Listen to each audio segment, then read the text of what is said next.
Bismillahirrahmanirrahim. Saya ingin bermula dengan bermohon maaf kepada hadirin sekalian, tuan dan puan, kerana saya duduk sedikit lebih tinggi dibanding tuan puan sekalian. Tidak mengurangi kemuliaan tuan puan di hadapan Allah Subhanahu wa taala, hanya boleh sekadar nampak saja bagi semua. Bismillahirrahmanirrahim. Assalamualaikum warahmatullahi wabarakatuh.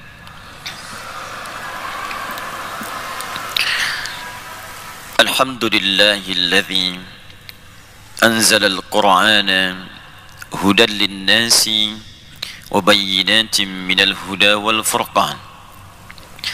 Wassalatu wassalamu ala rasulillahilladzi arsalahu rabbuna rahmatan lil alamin fahada an-nasa ila hidayatillahi bil Qur'anil matin ala tariqatil itqan. اللهم صل وسلم وبارك على هذا النبي الكريم الرسول المبين سيدنا محمد وعلى آله وصحبه وأمته إلى يوم الدين. أما بعد فيا عباد الله أوصي نفسي وإياكم بتقوى الله فقد فاز المتقون فلا تموتن إلا وأنتم مسلمون. فقال تعالى: يا أيها الذين آمنوا اتقوا الله حق تقاته ولا تموتن إلا وأنتم مسلمون. Hadirin sekalian, tuan puan yang dirahmati Allah Subhanahu wa taala, kita mulai dengan bersyukur pada Allah Subhanahu wa taala. Dengan rahmat Allah, kita masih diberi kesempatan untuk beribadah sampai dengan detik ini. Semoga seluruh ibadah kita diterima oleh Allah Subhanahu wa taala. Saya nak berikan selamat terlebih dahulu bahawa pagi hari ini kita dipilih oleh Allah Subhanahu wa taala untuk belajar, memahami, mendalami tuntunan syariat dinul Islam. Dalam bahasa Al-Quran disebut dengan tafaqquh fid din. Nabi sallallahu alaihi wasallam memberikan pujian yang sangat besar bagi umatnya yang meluangkan waktu masanya untuk memperdalam, memahami tuntunan syariat dalam Islam. Pujian ini kemudian dirangkum oleh Al-Imam Al-Bukhari, dimasukkan dalam bagian hadis di kitab beliau Al-Jami' As-Sahih Al-Musnad Al-Mukhtasar min umuri Rasulullah sallallahu alaihi wasallam wa sunanihi wa ayyamihi, disingkat dengan nama Sahih Al-Bukhari. Terdiri dari 97 pembahasan, 97 kitab. Di kitab yang ketiga disebut dengan Kitabul Ilmi, nomor hadis 71, posisi paling kiri sebelah atas di kitabnya riwayat sahabat Abu Hurairah radhiyallahu taala anhu. Juga ada riwayat versi lain dari sahabat Muawiyah bin Abi Sufyan radhiyallahu taala anhu dengan matan yang sama. An Rasulillah sallallahu alaihi wasallam qala: man yuridillahu bihi khairan yufaqqihhu fid din. Man yuridillahu bihi khairan, man ismun mausulun yadullu ala al-fardiyatil 'ammiyah. Konjungsi huruf sambung yang menunjuk pada subjek, bisa juga objek, tanpa batas dia. Pada personal singular tapi tanpa batas. Bisa lelaki, perempuan, tua, muda, besar, kecil, kaya, cukup, siapapun dia. Man, siapapun, kata Nabi, yuridillahu bihi khaira, yang diinginkan oleh Allah berubah menjadi orang baik, memiliki sifat-sifat mulia. Jadi bukan baik dipandang oleh manusia. Kalau tuan disebut baik oleh orang Kuala Lumpur, jangan dulu bahagia, seronok, karena boleh jadi orang Putrajaya tidak mengenal kita. Kalau orang satu Malaysia menyebut anda baik, jangan dahulu bangga, karena boleh jadi orang Indonesia mimpi pun tak nampak kita. Bila se-Asia menyebut kita baik, jangan dulu bangga, karena boleh jadi di Eropah sampai Afrika tak mengenal kita. Tapi bila Allah yang menyebut kita baik, maka semuka langit dan bumi akan berkata dia orang baik. Sampai masuk ke alam kubur pun dia baik. Berjumpa dengan Allah di akhirat, dia baik. Quran surah ke-19 ayat ke-15, paling kiri di pertengahan di mushaf. Wassalamun alaihi yawma wulida wa yauma yamutu wa yauma yub'atsu hayya. Orang-orang yang dipandang baik oleh Allah tu dicontohkan Nabi Yahya alaihissalam di ayat ini, maka dia akan dijamin baik di 3 alam. Yauma wulida, sejak dia hidup di muka bumi, wa yauma yamutu, saat wafat dia dimuliakan Allah, wa yauma yub'atsu hayya, saat dibangkitkan pun bahagia dia karena disebut baik oleh Allah Subhanahu wa taala. Dunia dia dapat kebaikan, saat wafat dia dapat sakinah, husnul khatimah, bahkan panggilannya indah, ya ayyatuhan nafsul mutmainnah. Quran surah ke-89 ayat 27 sampai dengan ayat 30-nya. Saat wafat di alam kuburnya dia mendapatkan kenikmatan, sampai Allah menyampaikan kalau dia mampu, dia akan datang kepada keluarganya, familinya. Dia akan kata, tak usah kau menangis, jangan kau bersedih, aku dibahagia sangat di sini. Kalau kau mampu, cepat datang menyusul sini. Itu ada di Quran surah ke-3 Ali Imran ayat 169 sampai dengan 171-nya. Saat bangkit dia di yaumul qiyamah, senang dia. Bahkan saking baiknya, ada orang yang diperkenankan menatap Allah tanpa hijab saat di dunia tak nampak dalam gaibnya. Dunia alladzina yu'minuna bil ghaib, di akhirat dia mampu menatap Allah tanpa hijab, berbinar wajahnya, bukan kerana masuk surganya, tapi karena bisa menatap Allah tanpa hijab. Itu ada di Quran surah ke-75 ayat 22 sampai 23. Sebelah kiri paling atas di mushafnya. Wujuhu yawma idzin nadhirah ila rabbiha nadhirah. Ada orang yang wajahnya nampak bersinar gembira. Di masa kiamat tu banyak orang gelisah, banyak orang khawatir, banyak orang minta syafaat. Datang ke Nabi Adam tak mampu beri syafaat, datang ke Nabi Ibrahim tak mampu beri syafaat, datang ke Nabi Musa tak mampu beri syafaat, datang ke Nabi Isa malu beri syafaat, karena banyak umat yang menganggap dia sebagai Tuhan. Mencari syafaat, ada satu golongan yang dia berbinar wajahnya. Kenapa? Diperkenankan melihat Allah tanpa hijab. Siapa mereka ni gerangan saat di dunia? Di antara mereka adalah orang-orang yang disebut oleh Nabi, orang-orang yang disebut baik oleh Allah Subhanahu wa taala. Jika tuan-puan ingin masuk ke dalam golongan ni, maka di antara pintu-pintunya ada pintu yang dibuka oleh Nabi sallallahu alaihi wasallam, dimasukkan oleh Imam Al-Bukhari dalam Kitabul Ilmi nomor hadis 71. Siapa gerangan mereka ini? Yuridillahu bihi khaira, man yuridillahu bihi khaira yufaqqihhu fid din. Maka orang ini akan dibimbing oleh Allah langsung, diringankan langkahnya, dibukakan pintu hatinya untuk mau belajar mendalami tuntunan agamanya. Jadi kalau ada penambahan dari urusan dunia, kedudukan tu meningkat, hati-hati, jabatan mulai meningkat, harta mulai melimpah, jangan dulu bangga, karena itu boleh jadi belum jadi ukuran kebaikan di hadapan Allah Subhanahu wa taala. Tapi berbahagialah kita semua. Di antara sekian hamba Allah yang hidup di sekitaran Kuala Lumpur ni, kitalah yang dipilih oleh Allah Subhanahu wa taala untuk berada di tempat terbaik di muka bumi, di masjid di rumah Allah, untuk belajar dari tuntunan sebagian dari agama kita. Semoga ini menjadi tanda pertama yang diberikan oleh Allah Subhanahu wa taala untuk merubah kita menjadi orang baik di dalam pandangan Allah, insya-Allah. Ya. Dan tidaklah cukup dengan amin, kita mesti belajar dulu ni. Ya. Jadi kurang apa lagi lah baiknya Allah pada kita. Sudah diberikan ringan langkah, datang ke masjid, duduk pula, tinggal belajar. Kalau ini semua belum mampu merubah kita jadi baik, dengan cara apa lagi Allah mesti merubah kita semua. Ya, hadis yang kedua dalam hadis Ibnu Majah nomor hadis 233, diriwayatkan oleh sahabat Abu Darda radhiyallahu taala anhu, orang-orang yang kemudian berangkat untuk menuntut ilmu, maka setiap gerak langkahnya, peluh keringatnya akan dicatat langsung untuk meringankan langkah ia ke surga. Nabi SAW bersabda, man saraka tariqan yaltamisu fihi ilma, sahhalallahu lahu tariqan ilal jannah. Siapa yang mampu menggerakkan langkahnya, menyiapkan dirinya, menempuh jalan dia untuk belajar pengetahuan walaupun sedikit saja, ilma nakirah, walaupun sedikit, satu ayat saja, satu hadis saja, maka Allah akan balas semua jerih payahnya, semua kesungguhannya dengan meringankan langkahnya ke surga, insya-Allah. Jika tuan-puan ingin belajar di majlis manapun, lalu memilih mana pelajaran yang harus saya dahulukan, maka di antara sekian yang banyak kita pelajari itu, ada fiqh kah, ada tauhid kah, ada tafsir kah? Maka Nabi memberi rumus, dan rumus ini disebutkan oleh Al-Imam Al-Bukhari dalam kitab sahihnya nomor hadis 4739. Imam Al-Bukhari menerima dari seorang bernama Hajjaj bin Minhal. Hajjaj menerima dari Syu'bah. Syu'bah menerima dari Alqamah ibnu Marthad. Alqamah ibnu Marthad menerima dari Sa'ad bin Zubaidah. Sa'ad bin Zubaidah menerima dari Abu Abdurrahman As-Sulami. Abu Abdurrahman As-Sulami menerima dari Uthman bin Affan radhiyallahu taala anhu. Di riwayat jalur kedua dari sahabat Ali bin Abi Thalib karamahu wajah. Keduanya menerima dari Rasulullah sallallahu alaihi wasallam. Qala khairukum man ta'allama al-Qur'ana wa 'allamah. Khairukum man ta'allama al-Qur'ana wa 'allamah.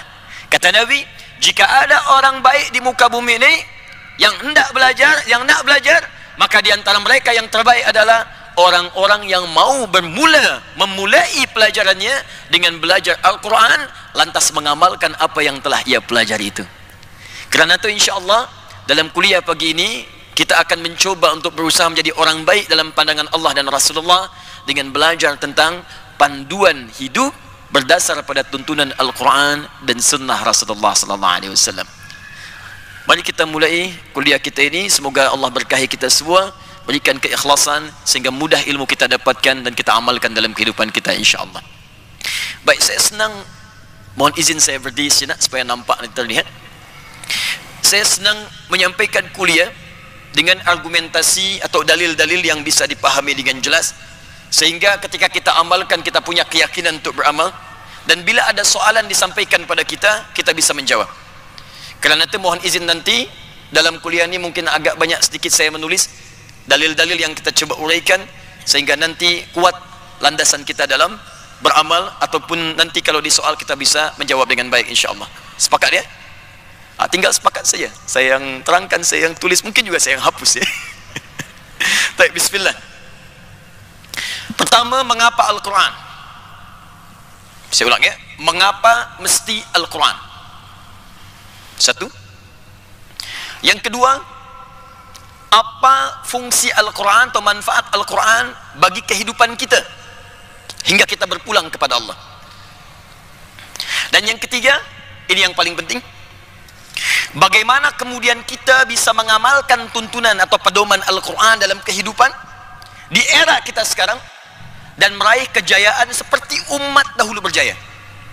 3 poin ini yang kita coba dudukkan, kita bahas, dan mungkin kita diskusikan di akhir kajian kita insyaAllah. Saya ingin berikan gambaran sejenak. 15 abad yang lalu, bahkan 150 tahun sebelumnya, kalau 15 abad yang lalu itu baru sampai pada era Nabi Muhammad sallallahu alaihi wasallam. 150 tahun sebelumnya itulah mula masa yang dikenal dengan nama jahiliyah. Jahiliyah sampai kelahiran Rasulullah sallallahu alaihi wasallam yang disebutkan di tahun gajah itu sekitar tahun 571 Masehi. Kita perlu sepakat dulu kenapa masyarakat pada saat itu disebut dengan nama jahiliyah. Jahiliyah. Jadi ada jahlun, ada jahalah, ada jahiliyah. Itu berbeza.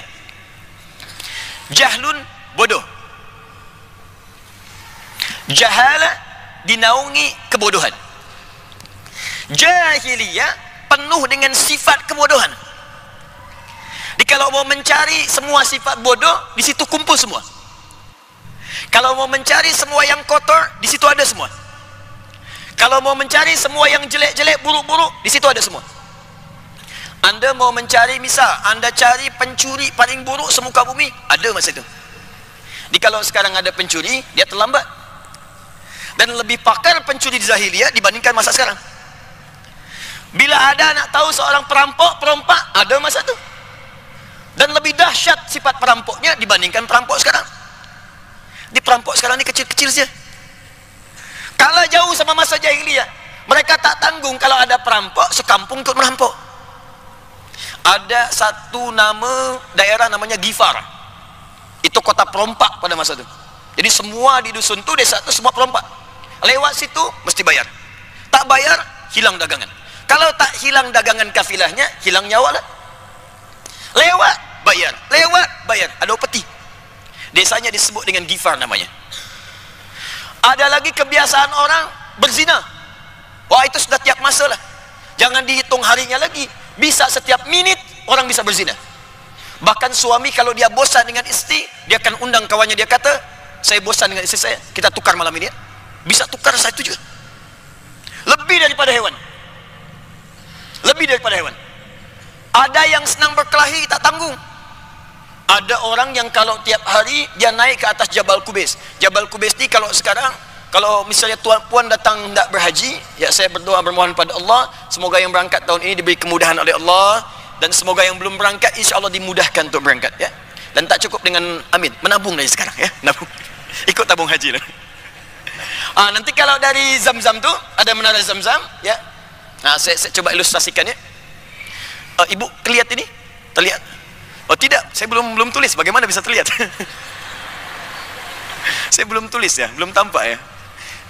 Ini misalnya ada Zam-Zam ni, ya. Saya ilustrasikan. Ini Zam-Zam sini. Ini nyebrang sedikit, ni ada Sofwa, Hotel Sofwa. Yang ini ada jalan ni.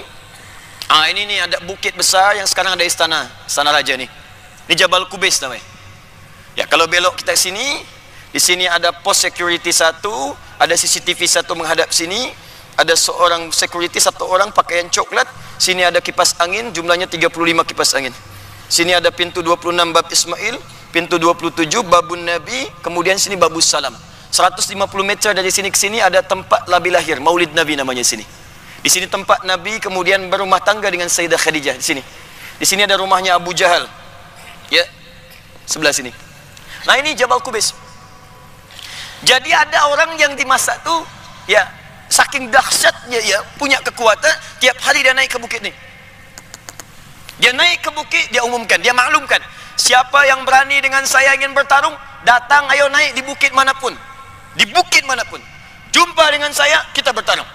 Tapi sebelum datang, pamit dulu pada ibu yang baru melahirkannya, pamit pada ibu yang sudah melahirkannya, karena dia akan pulang tanpa nama. Setiap hari. Jadi semua bentuk keburukan tampak pada saat itu. Tampak. Dukun ada, penipu banyak, perampok ada, pemabuk banyak, pezina banyak. Dan disebutlah dengan nama jahiliyah dan tenggelam dalam dasar kehidupan di muka bumi. Diapit oleh dua kerajaan besar, imperium besar. Ada Romawi sebelah kanan dan Persia sebelah kiri. Ini tak nampak ni di muka bumi. Tak ada peradaban, tak dikenal siapapun. Yang dikenalnya tu sudah masa terperosok saja, jauh. Tak ada apapun di sini, tak ada cahaya, semua sifat buruk. Romawi dikenal, Persia dikenal. Dua imperium yang bersaing satu dengan yang lainnya.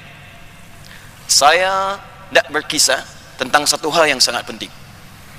Tiba kemudian diutuslah seorang rasul lahir di sini di dekat Ka'bah Al-Musyarrafah.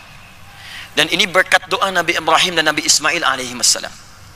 Nabi Ibrahim, Nabi Ismail alaihi wassalam, selesai mereka berdua meninggikan bangunan Ka'bah, maka berdoa di dekat Ka'bah. Di antara doanya memohon kepada Allah agar dilahirkan seorang rasul yang terbaik di akhir masa nanti di tempat yang paling baik di bumi.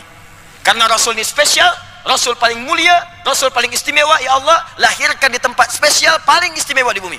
Tak ada tempat paling istimewa di bumi kecuali Ka'bah Al-Musyarrafah. Rumah pertama yang dibangunkan untuk manusia, bukan manusia yang bangun.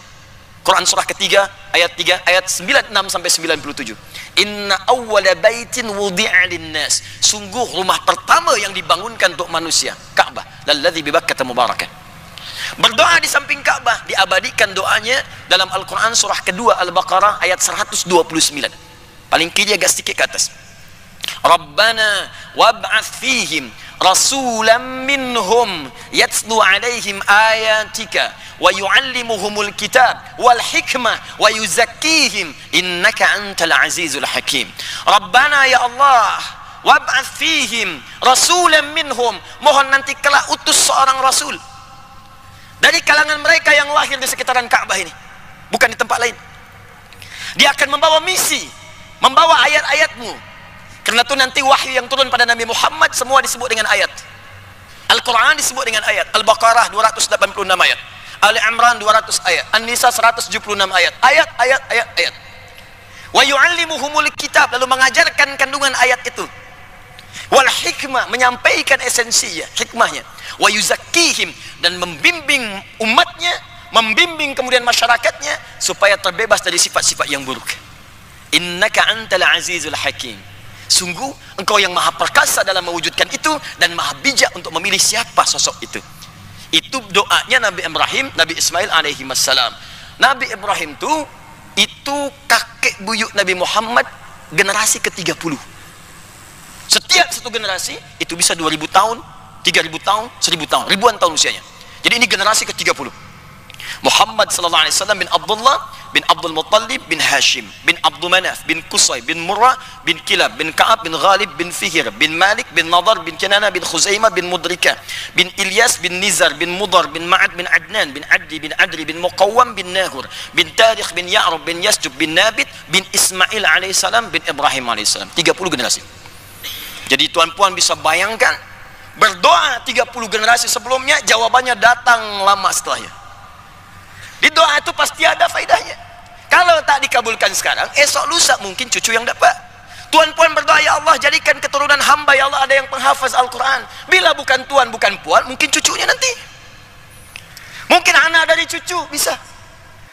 Jadi semua doa selalu ada faedahnya. Lalu berdoa dikabulkan oleh Allah Subhanahu wa taala, lahirnya Nabi Muhammad. Ini Ka'bah di sini. Kalau kita tarik dari Hajar Aswad, kemudian masuk ke Safa untuk sa'i, dari Safa tarik garis lurus, inilah yang disebut Maulidin Nabi, yang sekarang menjadi museum Maktabah Qadimah. Ya, perpustakaan klasik di sini ada. Nah, yang mau saya sampaikan, ini yang sangat luar biasa. Ketika Nabi ini diangkat oleh Allah, Muhammad sallallahu alaihi wasallam diangkat oleh Allah menjadi rasul, maka yang paling indah, mukjizat terbesarnya, yang diturunkan bukan tongkat seperti Musa yang bisa membelah lautan. Bukan seperti Nabi Isa yang sekali sentuh penyakit bisa sembuh. Sentuh sembuh. Masaha menyentuh. Masaha. Yang disentuhnya Mesih. Bila disentuh ia masah dengan sifat masih, sembuh semua jenis penyakit. Masa itu dokter berjaya semua. Hampir berkata tak ada penyakit yang tak bisa kami sembuhkan. Allah turunkan ada kolera, ada penyakit lain termasuk kematian. Nabi Isa diutus, sentuh sikit sembuh. Nabi Isa sakit gigi, sentuh sedikit sembuh. Nabi Isa mata tak nampak lihat, sentuh sedikit sembuh. Dokter bangkrut lah situ. Tak ada lagi. Tapi Nabi Muhammad tadi beri itu. Apa yang diberikan pada Nabi Muhammad SAW? Satu manhaj kehidupan yang akan merubah sifat jahiliyah, terangkat kemudian berubah sifat menjadi khairu ummah. Umat terbaik. Dari umat yang tenggelam paling buruk akan diangkat jadi umat yang terbaik, membawa peradaban sampai dengan kemudian menyinari dunia seluruhnya. Diturunkanlah Al-Quran pada masa itu dengan wahyu pertama, turun di Jabal Nur Bukit Cahaya dengan kalimat yang sangat indah, Iqra bismi rabbikal ladzi khalaq. Hingga turun kemudian 30 juz, hingga turun 114 surah, hingga sampai sempurna keseluruhannya. Yang ingin saya sampaikan sebagai pembuka di mukaddimah kita, tiba kemudian dengan turunnya Al-Quran itu, umat yang tadinya disebut dengan jahiliyah, tiba kemudian berubah status menjadi khairu ummah. Turunlah Quran surah 3 ayat 110, paling kiri sebelah atas di mushaf, sebagai pengakuan terhadap perubahan dari jahiliyah menjadi khairu ummah. Kuntum khairu ummatin ukhrijat linnas ta'muruna bil ma'ruf wa tanhauna 'anil munkar wa tu'minuna billah. Khair ummah. Khair itu puncak sifat-sifat kebaikan. Baik itu ada 5 dalam Al-Quran. Tayyib, Quran surah kedua ayat 168. Khair, Quran surah 3 ayat 110. Ma'ruf, Quran surah 3 ayat 104. Ihsan, Quran surah ke-46 ayat ke-15. Salih, Quran surah ke-7 ayat 189. Bila disebutkan khair, itu artinya sifat-sifat, kumpulan sifat mulia yang akan merubah seseorang berperilaku baik kemudian. Jadi kalau ada orang jujur, maka ini yang paling jujur. Kalau ada orang sabar, ini yang paling sabar. Kalau ada orang tawadhu, ini yang paling tawadhu. Bayangkan, dari tadinya jahiliyah paling kasar, tiba kemudian menjadi manusia paling lembut dalam kehidupannya. Tadi yang saya cakap, orang yang tiap masa naik ke atas Jabal Qubais itu namanya Umar bin Khattab radhiyallahu ta'ala anhu. Hanya mendengar satu kalimat Taha, surah ke-20, tiba ada sentuhan dalam jiwanya. Datang, didoakan oleh Nabi sampai mengucapkan kalimat asyhadu an la ilaha illallah wa asyhadu anna Muhammad Rasulullah. Siapa yang tak kenal Umar bin Khattab radhiyallahu ta'ala anhu, yang saat jadi khalifah bisa tiap malam dia keliling melihat rakyatnya. Kerasnya berubah jadi tegas, perhatiannya luar biasa. Tadi yang saya kata tadi, ada seorang perompak, sedesa perompak, desanya dikenal dengan nama Gifar namanya. Nama orangnya adalah Jundub bin Junadah. Jundub bin Junadah. Karena dia berasal dari Ghifar, maka dalam bahasa Arab kalau kita nak kenalkan diri berasal dari daerah itu, tambahkan alif lam di depannya, ujungnya ganti dengan i. Saya dari Ghifar, Al-Ghifari. Ada seorang penulis kitab hadis yang sangat famous tuh, populer. Siapa namanya? Al-Bukhari. Nama aslinya bukan Al-Bukhari. Nama aslinya Muhammad. Punya bapa namanya Ismail. Punya kakek namanya Ibrahim, kakek buyutnya Al-Mughirah, yang buyutnya Al-Bardizbah. Tinggal dia di kecamatan Ju'fa, Kabupaten Bukhara, Provinsi Khurasan, negara Uzbekistan sekarang. Karena dia berasal dari Bukhara, dia kenalkan namanya, saya berasal dari Bukhara, tambah alif lam depannya, ujungnya tutup dengan i, Al-Bukhari. Ada Ustaz Hamdan ni dari Putrajaya. Dia datang ke Mekah, dia senalkan diri. Assalamualaikum, ana Hamdan Al-Putrajayai. Anda Ahmad Al-Kuala Lumpuri. Boleh? Boleh, ya. Nah, saya nak kembalikan. Dia masuk Islam, belajar dari tuntunan Al-Quran. Jadi apa dia di kemudian hari? Allahu Akbar, dahsyat, luar biasa. Berubahlah menjadi da'i, pulang kemudian ke kampungnya, dia dakwahi semua masa di kampung tu, berubah menjadi muslim, sampai Madinah gempar pada masa itu. Datang orang dengan gerombolan kaki luar biasa, tak tik tuk, guncang Madinah. Dilihat siapa itu yang datang? Jundub bin Junadah dengan semua orang kampungnya masuk Islam. Maka beliau memperkenalkan dengan nama daerahnya, Ana Al-Ghifari, Abu Dhar Al-Ghifari, untuk memberi pesan kepada kita di masa datang. Saya berasal dari kampung yang dulunya gelap, masuk Islam, dapat cahaya dari Al-Quran, bisa merubah itu semua menjadi baik. Nah, karena itu dalam ilmu hadis, kalau kita nak belajar hadis, jangan langsunglah kemudian kepada matanya, lihat siapa yang meriwayatkan, ambil inspirasi dari situ. Nah, saya ingin bicara bahwa semua yang belajar dari Quran, Allahu Akbar, berubah semua. Berubah. Bahkan manhaj ini berlanjut kemudian di masa-masa yang akan datang. Tidak ada semua sahabat, tabi'in, orang-orang soleh di masa kejayaan Islam, semua tumbuh kecuali semenjak budak kecil-kecil itu, mereka menghafaz Quran terlebih dahulu. Mereka keluarkan tuntunannya. Sehingga apa yang terjadi? Allahu Akbar. Semua profesi yang mereka kerjakan tidak luput dari bimbingan Al-Quran. Ada dokter, dia hafal ayat-ayat kedokteran, dia praktekkan dengan ayat itu, dia obati manusia dengan izin Allah Subhanahu wa taala. Ada lagi yang ahli pengetahuan, ada astronom, dia baca Quran, dia bisa menemukan teori. Ada yang lihat baca Al-Quran, dia menemukan atom. Ada yang baca Al-Quran, dia buat prototipe pesawat terbang. Nanti saya tunjukkan kepada tuan-puan semua. Yang mau saya sampaikan, Al-Quran dahulu didudukan seperti Allah menginginkannya, bukan sekedar menjadi bacaan semata, sekalipun itu berpahala. Tapi mereka tempatkan Al-Quran sesuai petunjuk Allah melalui lisan Nabi SAW. Pertanyaannya, apakah peran yang dimaksudkan? Seperti apa gambarannya? Dan bagaimana kita mempraktekkan di era kita sekarang untuk kita dapatkan kejayaan seperti di masa lalu dalam konteks yang modern sekarang? Itu yang coba kita turunkan. Jadi saya baru mukaddimah nih, kita belum mulai ya. Di sini kita mulai ya. Saya boleh hapus ya? Alhamdulillah. Ini first time saya pertama datang sini ya. Saya datang sendiri, beri kuliah sendiri, menulis sendiri, dan menghapus sendiri. Masya Allah. Lengkaplah sudah.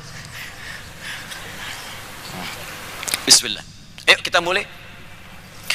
Saya nak turunkan dulu dalilnya sejenak ya. Kita mulai dengan Quran surah kedua Al-Baqarah ayat 185. Paling kiri di pertengahan di mushaf ya. Bolehkah saya minta spidol yang baru? Ada ya? Oh ya, bismillah. Jazakallah khair. Bismillah. Quran surah kedua Al-Baqarah ayat 185. Ini asasnya. Bismillah.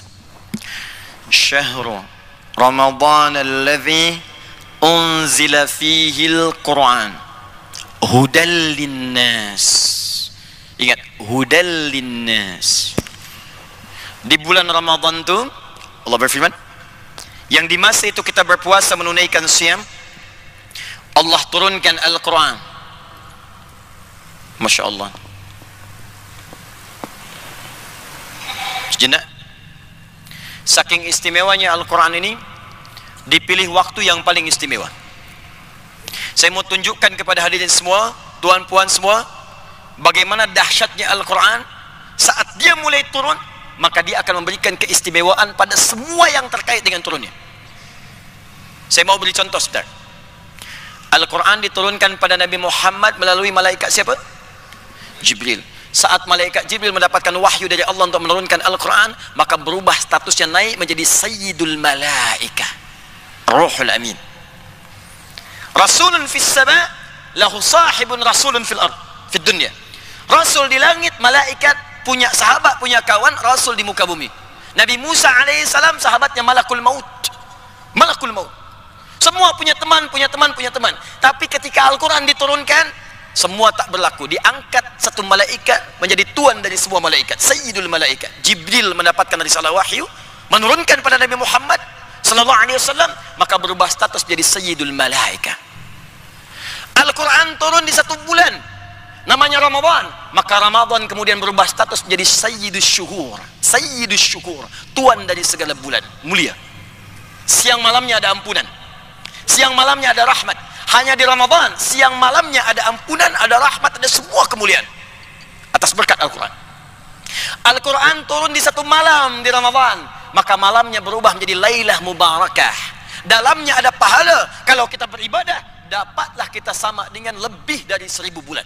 Bahkan turun satu surah Al-Qadar, Inna anzalnahu fi Lailatul Qadar wa ma adraka ma Lailatul Qadar. Ingat, ada lail, ada lailah, itu berbeza. Kalau lail itu waktunya saja, malam. Kita mau tahajud, kapan ditunaikan? Ambil waktu malam. Quran surah 17 ayat 79, paling kiri pertengahan, gak sedikit ke atas. Wa minal laili fatahajjad bi, dari sementara waktu malam silakan bangun tunaikan tahajud. Waktunya malam. Ya, lail itu malam. Layali jamaknya, lail, layali, lela, lili, lala, itu malam. Ya, ibu laila, ibu malam-malam. Tapi kalau kita tambah dengan tak laila, artinya ada yang istimewa di malam itu, tak sama dengan malam lainnya. Saya nak bicara tentang diksi Al-Quran, begitu luar biasa. Tak pernah Allah menempatkan satu lafaz kecuali memiliki makna yang sangat indah. Allah sampaikan, sungguh di malam itu ada yang istimewa, beza dengan malam yang lain. Apa yang istimewa? Lailatul Qadri khairum min alfi syahr. Siapapun yang beramal di malam itu, bertepatan dengan malam itu, maka semua pahalanya dilipatkan lebih daripada 1000 bulan. Bukan 1000 bulan, lebih daripada 1000 bulan. Kalau kita convert itu 1000 bulan, sekarang minimal misalnya 85 tahun. Jadi kalau Tuhan kemarin bertepatan dengan malam Al-Qadar baca Al-Quran, biasanya satu hurufnya 10. At-Tirmidzi nomor hadis 2910. Man qara'a harfan min kitabillahi falahu asyru hasanat. Siapa yang bisa baca Al-Quran, satu hurufnya, setiap huruf 10 kebaikan. 10. Tapi ingat, menghitungnya bukan 1, 2, 3, 4, tak. Ini kita di masjid saja, di hadis Muslim dapat 25, baru masuk dapat 25 kebaikan. Jarak 1 ke 2 500 tahun, 2 ke 3 500 tahun, 3 ke 4 500 tahun. Baca Al-Quran setiap hurufnya 10, setiap jarak dia bisa 500 tahun. Tapi malam Al-Qadar, Anda baca satu huruf, maka seakan-akan baca Al-Quran 85 tahun tanpa henti. Ada yang bisa 85 tahun tanpa henti baca Al-Quran. Sehari saja mungkin tak bisa, penat gitu. Satu huruf saja bertepatan dengan malam Al-Qadar. Nun. Cukuplah. 85 tahun. Turun di malam itu berkah. Al-Quran turun pada Nabi, Iqra bismi rabbikal ladzi khalaq, yaumul Jum'ah. Sepakat ulama. Maka Jum'ah berubah status jadi Sayyidul Ayyam, tuan daripada setiap hari. Al-Quran turun di Makkah. Nabi hijrah ke Madinah, ke Yathrib, turun di Makkah, maka Makkah terberkahi. Semua yang tak ada itu ada di Makkah. Makkah tandus biwadin ghairi dzi zar'in inda baitikal muharram. Bayangkan Quran surah 14 ayat 37. Kata Nabi Ibrahim, ya Allah, aku ni nak tinggalkan anakku Ismail dengan ibunya di tanah tandus yang tanaman pun tak tumbuh, tanaman tak tumbuh, tapi semua jenis buah, ragam buah ada di situ. Al-Quran turun berkah. Nabi hijrah ke Yathrib. Yathrib asalnya Yathrib, mulanya Yathrib. Yathrib itu keturunan anak dari Nabi Nuh alaihissalam. Menetap di situ, daerahnya disebut dengan namanya. Mulanya kotor, tertinggal, ekonominya jauh sekali. Datang Nabi, turun Al-Quran, berubah jadi peradaban. 3 tahun selesai krisis ekonomi, selesai. Tumbuh dia, bangkit dia, sampai punya cahaya. Dari Yathrib desa berubah menjadi kota. Kota dalam bahasa Arab disebut dengan Madinah. Penuh dengan cahaya kebaikan Munawwarah. Sampai sekarang kota itu bernama Al-Madinah Al-Munawwarah. Di setiap Al-Quran turun ke setiap tempat atau ke setiap jiwa siapapun, pasti dia akan memberikan sinar pada orang-orang di sekitarnya. Kalau Pakcik, tuan puan tak percaya, silakan jadikan anaknya, budak yang paling kecil saja, dia hafaz Quran usia 5 tahun, maka dia akan membawa cahaya di rumahnya. Saya mengajar anak-anak hafaz Quran itu. Allahu Akbar, ada 1 anak, 2 anak, 3 anak hafaz Quran dengan nomornya, dengan halamannya, dengan tempatnya, dengan temanya. Tiba kemudian dia mendapatkan hadiah untuk berhaji. Yang hafaz Quran anaknya, yang berhaji ibundanya, gurunya, teman-temannya, pamannya, bibinya, semua dapat. Dan ditanya, pertanyaan mula yang pertama, anak siapa ini? Yang hafaz anaknya, yang ditanya bapak ibunya. Di mana belajarnya? Yang hafaz anaknya, yang dicari gurunya. Bila Al-Quran sudah hadir dalam jiwa seorang hamba, sekalipun belum dipraktikkan itu isinya, maka cahaya akan turun di sekitaran dia itu. Kalau mau coba sila. Sekolahkan anak budak yang kecil-kecil di pesantren pondok Al-Quran atau di tempat dia mengaji. Anda pulang dari pekerjaan begitu penat luar biasa, kadang ada macet macam-macam, sampai rumah budak kecil tu usia 5 tahun, dia baca surah Ad-Duha, Wad-Duha wal-laili idza saja, lalu nampak di hadapan tuan puan sekalian, tertiba kemudian Allah, bisa sejuk hati kita ni, mengalir air mata. Kami ada kindergarten itu, sekolah TK, anak 4-5 tahun, kemarin baru wisuda. Manhajnya mereka harus baca dengan tartil. TK dia 2 juz, nanti masuk ke tingkat SD-nya dia 30 juz, wisudanya di Mekah, di Madinah. Kemarin kami baru wisuda anak TK, baru hafal 2 juz, hafaz 2 juz. Kemudian orang tuanya ditempatkan di depan, suruh duduk di kursi. Lalu dibuatkan mahkota-mahkota dari kertas. Anaknya membawa mahkota itu. Yang budak kecil ni, dia bawa mahkota, lalu dipakaikan di kepala kedua orang tuanya. Tak ada yang paling indah kecuali menatap setiap orang tua tu menetes air matanya. Baru 2 juz. Maka bagaimana ketika tuan puan mendapatkan informasi, Masya Allah tuan, Masya Allah puan, anak tuan puan sekarang sudah hafaz 30 juz. Allah, seakan-akan mendapat sesuatu lebih daripada durian musangking. Indah, tertunduk, jatuh, sujud kita. Itu baru hafaz. Belum kita terapkan dalam kehidupan fungsinya. Ini baru Qurannya.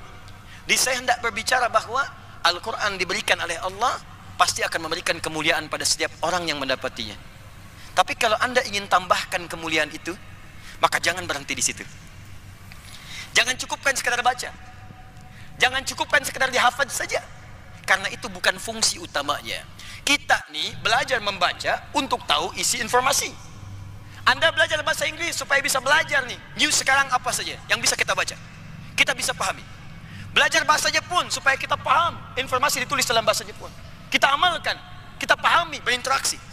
Maka demikian Al-Quran diturunkan tuh, kita baca bukan sekadar harus dibaca, walaupun bacaan itu ada pahalanya, tapi supaya mengerti isi Al-Quran dan kita jadikan pedoman dalam kehidupan. Nah sekarang kita lihat kuncinya, ini rahasia terbesarnya, dan di sini kita akan mulai lebih serius dalam kuliah kita nih. Syahrul Ramadan alladzi unzila fihi al-Quran hudan linnas. Ini fungsi utamanya.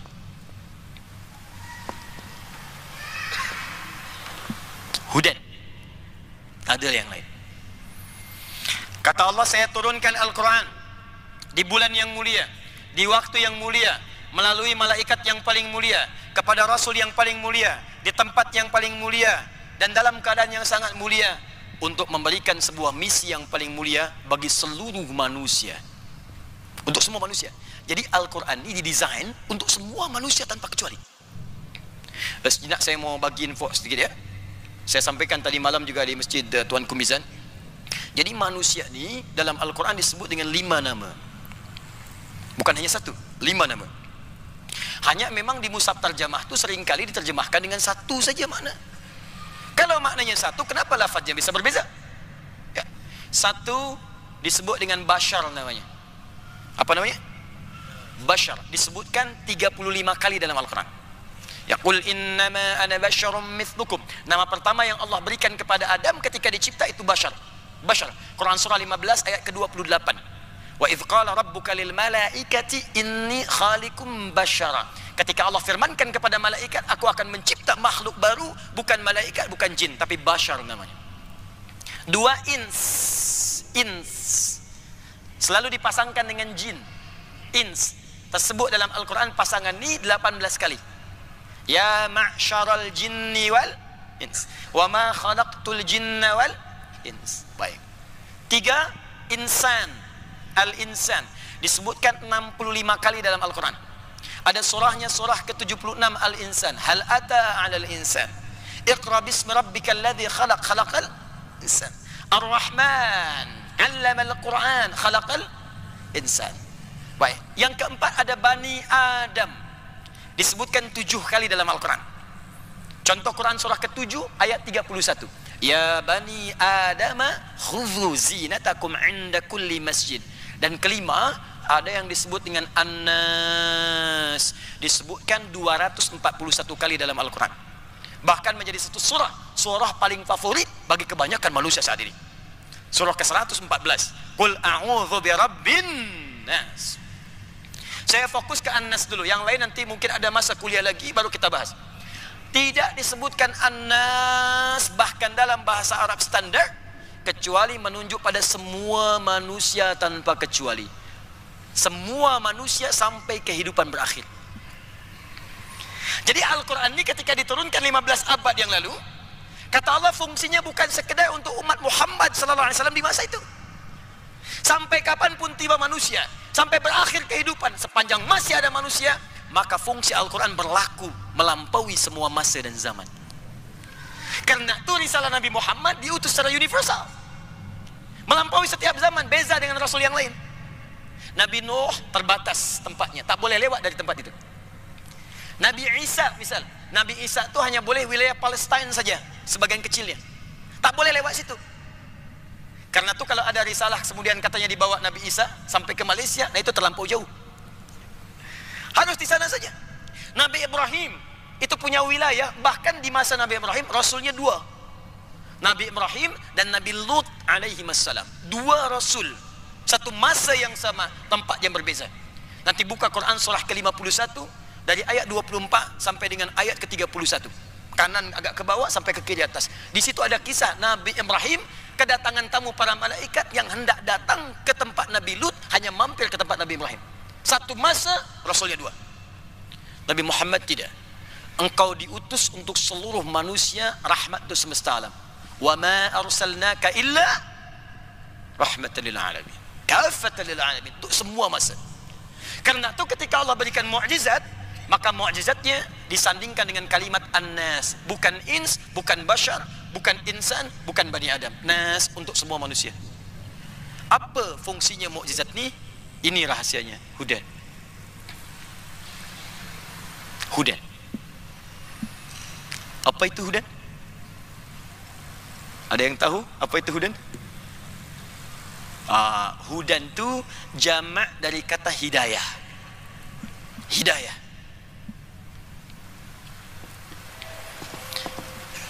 Hidayah itu punya ragam makna dalam bahasa Arab. Satu, bisa berarti solution, solusi dari semua problematika hidup yang kita alami. Solusi, jalan keluar, makhraj.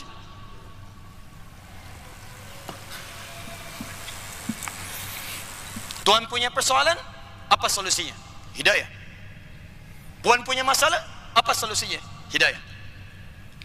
Hidayah bisa juga berarti jalan menuju kesuksesan. Jalan menuju kesuksesan. Sukses. Hidayah bisa juga berarti jalan menuju kemudahan. Sesuatu yang mudah, lapang. Kita minta ihdinas siratal mustaqim, ihdinas siratal mustaqim. Ya Allah, berikan kami kemudahan dalam hidup, jalan yang lurus. Karena kalau lurus itu lapang, tak berkelok dia. Lapang, mudah, lancar. Segala jenis kemudahan dalam hidup. Masya Allah, mau bekerja, mudah. Mau berumah tangga, mudah. Apapun yang dikerjakan, mudah, mudah, mudah, mudah, mudah. Hidayah. Bila kita nak satukan semua ni, solusi, sukses, mudah, hidayah, maka rubahlah bentuknya menjadi jama'. Jama' itu mengumpulkan semua maknanya.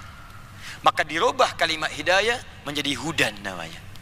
Hudan, jama' dari kata hidayah. Jadi kalau sudah berbicara tentang hudan, berarti semua ragam jenis hidayah ini terkumpul dalam kalimat ini. Di sini ada solusi, di sini ada jalan keluar yang mudah, di sini ada bimbingan kesuksesan. Artinya apa?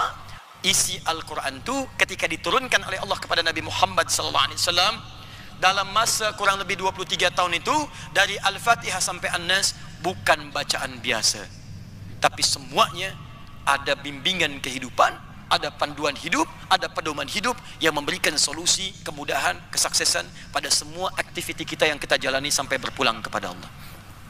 Itulah Al-Quran.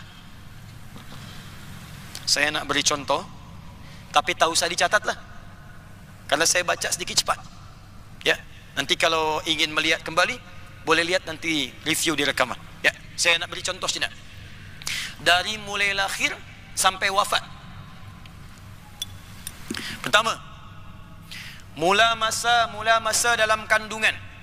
Bagaimana di kandungan tu, dalam kandungan lemah jadi berat, terlahir anaknya menjadi soleh. Apa tuntunan dalam Al-Qurannya? Kita buka Quran surah ke-7 ayat 189. Keadaan janinnya bisa dibuka di Quran surah ke-22 ayat yang kelima. Detilnya di Quran surah ke-23 dari ayat 9 sampai dengan ayat ke-11-nya. Kemudian dia terlahir. Saat melahirkan, apa tugas pertama seorang ibu yang baru melahirkan dan tugas ayah yang baru mendapatkan anugerah anak? Disebutkan bimbingannya di Quran surah kedua ayat 233. Lalu dia tumbuh, diberikan ASI, diberikan susunya sampai dengan usia 2 tahun sempurnanya. Apa bimbingan yang pertama diberikan pada masa itu? 2 tahun sampai menjelang balik. Turun Al-Quran surah ke-31 ayat ke-13 sampai dengan ayat ke-19-nya. Lalu dia setelah itu berusaha untuk mencari pengetahuan. Bagaimana mendapatkan pengetahuan yang sempurna supaya imannya menguat, ilmunya pun meluas. Maka ada di Quran surah ke-58 ayat yang ke-11. Cara mencarinya di Quran surah ke-9 ayat 122. Maka dia mulai berpindah tempat lagi, naik lebih tinggi lagi, bergaul dengan orang yang berbeza. Jangan sampai terpengaruh. Ada laki-laki, ada perempuan, bagaimana bergaul yang baik supaya tetap menjaga takwa. Ada bimbingan di Quran surah ke-49 ayat ke-13-nya. Dia mulai mengenal pasangannya, apa yang harus dilakukan supaya tidak terjebak dalam pergaulan yang tidak baik. Maka kalau sudah tahu ta'aruf, berikan maharnya, Quran surah ke-4 ayat ke-4. Lakukan pernikahan, Quran surah ke-30 ayat ke-21. Setelah dia menikah, maka mestilah belajar tentang cara menjalani rumah tangga. Apa hak kewajiban suami, apa hak kewajiban istri. Jangan sampai berumah tangga tapi tak tahu bagaimana menjalaninya. Maka muncullah kemudian tuntunan dasarnya di Quran surah ke-4 ayat 34. Itu tugas pokoknya. Lalu dirinci oleh Al-Quran, kamu suami, ini tugasnya. Pertama, mencari nafkah. Bagaimana cara mencarinya? Quran surah kedua ayat 168. Itu yang standar. Kalau ingin cepat baru berangkat, rezeki sudah menanti. Maka ada di Quran surah kedua ayat 172. Ingin lebih cepat lagi, belum berangkat, rezekinya sudah menunggu. Bahkan ada yang mendatangi dari sisi yang tidak dia duga. Ada amalannya di Quran surah ke-7 ayat 96. Kemudian pun jangan lupa, kadang-kadang saat bekerja tidak kosong dari ujian. Ada yang mencoba ingin bersaing dengan cara yang tidak sehat, menyingkirkan, menyungkurkan dan macam-macam. Maka anda lakukanlah amalan supaya dijaga oleh Allah Subhanahu wa taala di Quran surah ke-17 ayat ke-79 sampai 81. Jika ada yang sudah mau menjatuhkan, anda dijahili, maka lakukan amalan di Quran surah ke-21 ayat ke-87 sampai dengan 88-nya. Bagaimana tugas seorang istri di rumah? Dia menjaga rumah tangga, jaga izzahnya, jangan sampai runtuh aibnya, datang aib di rumah tangga. Quran surah 4 ayat 34. Jika sudah punya anak, anaknya sulit diarahkan, maka bimbingannya turun di Quran surah ke-17 ayat 23 sampai dengan 27-nya. Kalau penat, capek, lelah, datang sakit, wajar. Namanya manusia pasti ada sakitnya. Nabi Ibrahim pernah sakit. Kalau yang ringan-ringan saja, petunjuknya ada di Quran surah ke-26 ayat 80. Kalau memang secara medis klinis, kata medis ini tak mungkin sembuh, tak ada obatnya nih, tak ada yang mustahil bagi Allah. Diturunkan Quran surah ke-21 ayat 83 sampai 84. Kata Allah, kalau tuan-puan mengerjakan amalan seperti amalan Nabi Ayub nih, maka kami akan sembuhkan seperti Allah sembuhkan Nabi Ayub. Wa dzikra lil abidin. Naik lagi, naik lagi. Tuan sukses bekerja, Bagaimana cara mensyukuri nikmatnya supaya nikmat itu terjaga, bertambah lagi, tambah lagi, tambah lagi. Maka formulanya ada di Quran surah ke-14 ayat yang ke-7. Kalaulah ada tahadiat, tantangan, hambatan, maka bersabar. Cara pertama, identifikasi masalahnya supaya bisa kita selesaikan. Maka identifikasinya dari yang kecil, menengah, besar ada di Quran surah kedua ayat 214. Rinciannya ada di Quran surah kedua ayat 155 sampai dengan 157. Solusinya ada di Quran surah ketiga ayat 142. Naik lagi, naik lagi, naik lagi. Usia 40 tahun. Tuan puan masih hidup, ada anak-anak, orang tua masih ada. Kata Allah, engkau harus bersyukur kepadaku dengan berbakti kepada kedua orang tuamu. Boleh jadi kesuksesan itu bukan karena kerja kerasmu, tapi bapakmu dulu yang bekerja peluh keringatnya, ibumu yang dulu malam tahajud bangun menangis kepadaku, memohon, ya Allah, jangan sampai anakku seperti aku, berikan kesuksesan kepadanya. Maka berdoalah, bimbingan doanya ada di Quran surah ke-46 ayat ke-15. Semakin sepuh, semakin sepuh, semakin sepuh. Jangan dikira kemudian semakin tua akan hidup abadi. Tidak. Anda pasti akan kedatangan apa yang disebut dengan maut. Quran surah ketiga ayat 185. Yang membawa maut itu namanya malakul maut. Quran surah ke-32 ayat yang ke-11. Anda harus kenal dengan malakul maut. Kalau tak kenal, maka Anda tak akan siap untuk kembali kepadanya. Kalau Anda kenal, maka siapkan amalan saat dia datang, kita siap. Apa di antara amalannya? Dipanggil dengan indah di Quran surah 89 ayat ke-27 sampai ayat ke-30. Kalau tak percaya, abai dengan dunia, sila. Allah sampaikan, Anda nanti hidupnya saat akan wafat akan sulit, bahkan dipukuli oleh malaikat. Quran surah ke-8 ayat ke-50. Tak percaya? Sila.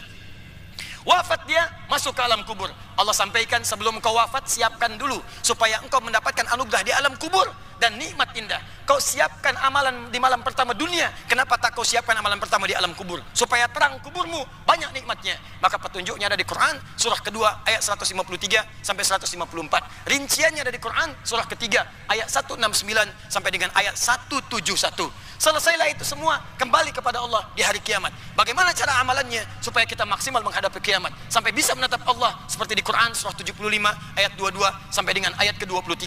Baca Quran surah ke-19 ayat 11 sampai dengan ayat ke-15-nya. Sampai pilihan kita untuk masuk ke dalam surga. Kata Allah sebelum ke surga, kenali dulu surgamu. Engkau mau masuk dari pintu yang mana? Ada 4 jenis surga. Surga pertama, surga bersama dengan semua nabi. Dari Nabi Adam sampai Nabi Muhammad SAW. Jadi ada tuan yang masuk ke surga, dia ditanya, di mana tinggalnya? Saya bertetangga dengan Ustaz Fulan, dengan Habib Fulan, Syekh Fulan. Masya Allah. Kalau kisah saudara, di mana tinggalnya? Ah, saya biasa saja. Tetangga depan saya, Nabi Ibrahim tuh. Belakang saya Nabi Musa. Samping kiri saya Nabi Yusuf alaihissalam. Kanan saya Nabi Muhammad sallallahu alaihi wasallam. Ada orang soleh, siddiqin, syuhada. Itu ada di Quran surah keempat ayat 69. Surga kedua di taman surga, nikmatnya indah. Amalannya di Quran surah ke-51 ayat 15 sampai dengan ayat ke-23 aja. Yang ketiga, surga seluas langit dan bumi. Jadi tuan puan masuk surga itu dapat rumah kompleknya seluas langit dan bumi. Silakan, mau maraton boleh, mau koprol boleh, sila. Mau lomba lari sila, tak ada ujungnya, seluas langit dan bumi. Yang keempat, itu surga kelas biasa. Biasa pun kata Nabi, mala ainun ra'at wala udhunun sami'at wala khatara ala qalbi bashar. Jadi bukan kelas ekonomi seperti di muka bumi ini. Indah semuanya. Apa yang diinginkan bisa ada. Itu di Quran surah kedua ayat 25. Bahkan kelas yang biasa ini saja, kelas yang biasa, jika tuan puan pernah menginginkan sesuatu di muka bumi, tiba kemudian tak dapat dia masuk surga, ingatlah itu. Saya ingin masuk masjid wilayah di Kuala Lumpur. Begitu saya lewat, saya cium bau durian tuh, si udang merah. Tak sanggup saya beli. Masuk, saya zikir supaya dapat udang merah. Ikut ta'lim Ustaz Ali Hidayat. Keluar dari masjid, wafat. Meninggal, kadar Allah masuk surga dia. Beramal saleh masuk surga. Saat masuk tuh teringat dia, ya Allah, udang merah. Wa utubihi mutasyabiha. Diberikan persis sama dengan apa yang dia pikirkan. Seling, datang. Itu ada di Quran surah kedua ayat 25. Semuanya ada. Apa yang tak ada dalam Al-Quran? Itulah yang dikeluarkan oleh para ulama-ulama dulu. Sahabat-sahabat Nabi. Di para sahabat-sahabat itu belajar dari Nabi sesuai dengan kebutuhannya. Ada di antara mereka bisnismen, pebisnis, pengusaha. Maka mereka akan keluarkan ayat-ayat untuk bertijarah, berniaga. Dijadikan bimbingan dalam kehidupan. Begini berniaga yang baik. Bagaimana menjauhi riba? Bagaimana berbuat dengan tidak mengurangi takaran? Bagaimana supaya tak curang? Sehingga semua apa yang mereka kerjakan itu berkah. Kayanya tak nanggung, kaya mereka. Tuan kenal Abdurrahman bin Auf? Kenal di mana? Ada yang kenal Abdurrahman bin Auf sini lah. Alhamdulillah. Tapi tak apa, di Indonesia tuh ada yang kenal Firaun. Saya tanya, kenal Firaun? Kenal. Masya Allah. Tapi Abdurrahman bin Auf tuh orang paling kaya di wilayah Makkah. Masuk Islam. Saat hendak hijrah, diboikot kemudian oleh orang kafir Quraisy. Diberi dua pilihan. Tuan, kembali kepada kepercayaan semula, kami akan angkat jadi hartawan paling terhormat. Atau sila ikut Muhammad SAW, hijrah ke Yathrib, tapi kami ambil semua harta benda Tuan. Bawa saja pakaian berangkat sana. Disengaja mereka tidak eksekusi, karena mereka punya keyakinan, ini 400 kilo jauh, jalan kaki, paling-paling meninggal di jalan, untuk memberikan pelajaran pada orang lain, kalau masuk Islam jadi beginilah hasilnya. Maka apa kemudian jawabnya Abdurrahman bin Auf? Saya memilih untuk hijrah karena Allah dan Rasulnya. Ditinggalkan semua hartanya. Yang sulit, istrinya dah, keluarganya. Puan mau ikut suami hijrah, tanggalkan semua, pakaian saja bawa. Belum tentu sampai Madinah. Tapi kalau nak tinggal, mau tinggal di sini, kami berikan semua harta suami dan boleh pilih. Semua pemuda di Quraisy silakan pilih. Kami akan fasilitasi pernikahannya. Jadi perempuan terkaya terhormat.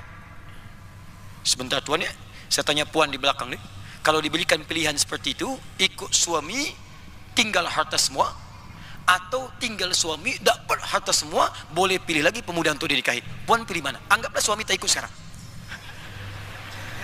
Satu apa dua? Satu ikut suami, dua tak ikut suami. Satu atau dua? Masa? Alhamdulillah. Ternyata nih kasusnya berbeza. Dia memilih untuk tinggal di Mekah tak ikut suami. Fase pertamanya. Berangkat Abdurrahman bin Auf, datang kemudian ke Madinah. Allahu Akbar, orang-orang Madinah itu. Karena itu disebut dengan Ansar, menolong tanpa pamrih. Jadi saking hebatnya pertolongan itu, nanti diabadikan dalam Quran surah 59 ayat 9 sampai 10. Wa yu'thiruna 'ala anfusihim walau kana bihim khassasah. Jadi orang yang tak ada makanan disambut oleh orang yang berlebih makanan. Orang kehausan disambut oleh orang yang bawa minuman. Orang yang kaya jatuh fakir disambut oleh orang paling kaya di Madinah. Datang dia sambut di perbatasan. Ini kisahnya sangat famous, sangat terkenal. Begitu sampai disambut, akhil karim, bahasa kita ni, sami'tu annaka kunta ghaniya. Saya dengar Tuhan ini pernah kaya dan jatuh fakir. Kalau ingin kaya lagi, khudh nisfa mali, ambillah setengah kekayaan saya. Orang paling kaya di Madinah datang menyambut pada orang baru hijrah yang jatuh fakir. Kalau nak kaya lagi, ambil setengah harta benda saya. Karena dia tahu secara psikologi, itu ada beban yang biasa kaya di atas dia, tiba-tiba jatuh. Kan di fisika juga begitu rumusnya. F1 sama dengan F2 kan? Gaya gerak sama dengan gaya dorong. F1 sama dengan F2. Pukul sikit, bunyi kecil. Pukul besar, bunyi nampak kuat. Harta pun begitu. Harta sikit, gayanya sederhana. Harta banyak, miliaran ringgit, keluar dari mobil, sudah lain gayanya. Ya. Tapi juga jangan lupa, rumus turunannya, F, gaya, berbanding lurus dengan P, pressure, tekanan. Gaya berbanding lurus dengan tekanan, hukum Pascalnya. Artinya orang yang banyak bergaya, maka dia akan banyak tekanan dalam hidupnya. Nah, banyak orang kaya, banyak bergaya, jatuh fakir dia, beban hidupnya banyak. Tak bisa menampung gayanya. Orang ini menduga, ini khawatirnya ada beban. Ambil setengah harta saya. Bahkan dahsyatnya, saya dengar keluarga pun ditinggalkan. Kalau ingin menikah lagi, ambil pilih perempuan paling tercantik di Madinah, sekalipun itu bagian dari keluarga saya. Saya fasilitasi pernikahannya. Kita bergantian Puan ya. Saya tanya Tuan dulu. Kalaulah Tuan ditawari seperti ini, datang ke Jakarta, tiba-tiba ada orang nawarkan, ambil setengah harta saya, kalau nak nikah lagi, pilih perempuan paling cantik di Jakarta, saya berikan fasilitinya. Saya tanya ya, diterima atau tidak ditolak sama sekali?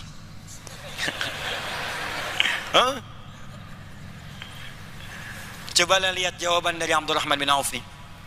Kalau bahasa kita nih sekarang, jazakallah khair, diberikan 2 kemuliaan, dibalas dengan 2 kemuliaan. Semoga Allah berikan pahala kepada anda. Arini ainal aswaq, cukup tunjukkan kepadaku di mana pusat bisnisnya, di mana center bisnisnya. Karena beliau diajarkan oleh Nabi SAW setahun sebelum hijrah ke Madinah. Prinsip-prinsip dalam Al-Quran. Sepanjang punya kemampuan, jangan pernah kemudian rendahkan diri kita di hadapan orang. Tawakal kepada Allah, ikhtiar. Beliau punya kemampuan manajemen dalam bisnis, maka dipandu dengan ayat-ayat Al-Quran, dipraktikkan. Hanya 3 bulan saja jadi orang paling kaya nomor 3 di Madinah. Nomor 3. Hanya dalam setahun jadi orang paling kaya nomor 1 di Madinah. Yang kapaknya saja terbuat dari emas. Kapaknya saja. Orang paling kaya sekarang tuh belum tentu punya kapak. Abdurrahman bin Auf, modalnya Al-Quran, diterapkan dalam kehidupan, jadi orang paling kaya. Dan Nabi pernah bercakap, kata Nabi, kaya itu biasa bagi umatku. Jadi kalau mau kaya itu gampang, keluarkan ayat-ayatnya. Kita pedomani kaya, biasa. Harus kaya, kalau tak kaya bagaimana kita bisa berzakat, bisa berhaji, bisa berinfak. Gunakan kekayaan itu untuk mendekat kepada Allah. Itu yang disebutkan di Quran, surah ke-28 ayat ke-77, paling kiri sebelah bawah. Wabtaghi fima atakallahu daral akhirah wa la tansa nasibaka minad dunya. Gunakan kekayaan itu untuk mencari ridha Allah. Cari kemuliaan akhirat, dapatkan surga dengan harta itu. Kalau cuma mau ria, mau pamer, sudah ada Qarun yang lebih dulu. Jadi kalau ada orang kaya di Kuala Lumpur nih pamer dengan mobilnya, dengan jabatan, dengan kedudukan, dengan rumahnya, sampaikan pada dia, maaf tuan terlambat. Sudah ada Qarun lebih dulu. Gunakan untuk mendapatkan ridha Allah. Nah, manhaj inilah yang digunakan oleh orang-orang setelahnya. Dia tak pernah ada muslim tinggal hidup sepeninggal Nabi kecuali mereka akan belajar dari Al-Quran, dari Al-Quran, dari Al-Quran untuk diamalkan dalam kehidupan. Abu Abdurrahman As-Sulami, saya nanti berhenti 15 menit untuk kita berdiskusi sejenak. Kalau nanti tak ada diskusi, saya akan keluarkan manhaj hadisnya. Kita baru Qurannya. Abu Abdurrahman As-Sulami